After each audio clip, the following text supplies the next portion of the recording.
الاهلي يفوز على غزل المحله 2-0 في مباراه كانت قويه جدا جدا جدا لعيبه الاهلي. وليه كولر عمل الماتش على اعلى مستوى في ارض غزل المحله. الاهلي بدا الماتش بضغط كويس جدا جدا. تقريبا الاهلي كان بيضغط طول الماتش، طول المباراه بيبدا بيضغط على لعيبه غزل المحله، وعارف كويس ان لعيبه غزل المحله بتبدا الكره من تحت. هو ضغط عليهم من قدام، وغزل المحله نتيجه للضغط ونتيجه للسرعات والمهارات اللي عند عبد القادر وعند برونو سافيو وعند كريم فؤاد وعند بيرسي تاو، خلت ان غزل المحله تفقد التوازن تماما تماما تماما.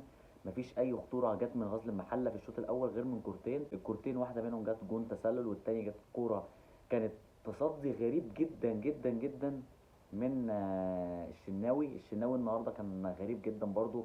الشناوي غلط في كذا كوره، كوره في الشوط الثاني وكوره في الشوط الاول. وان برضو اللاعب اللي هو ايه، كل اللاعب مثلا يبقى في مستواه الا الشناوي.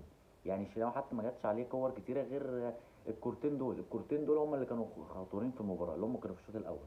بعد كده نتيجه الضغط برضو بتاع لعيبه النادي الاهلي، عبد القادر ضيع كذا كوره، لكن قصاد ده عمل لك جون كويس جدا، وفتح لك مساحات كويسه جدا لعلي معلول وليه بيرسي تاو.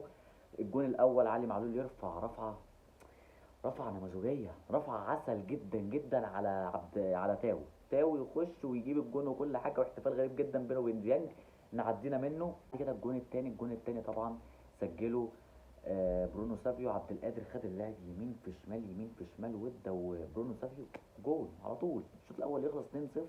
الاهلي عمل ماتش الشوط الاول على اعلى مستوى.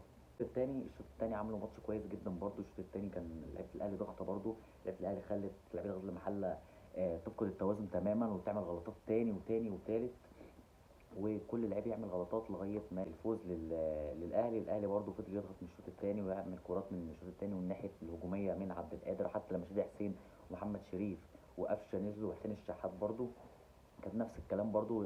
غزل المحله ما كانش ليها اي انياب هجوميه خالص في المباراه.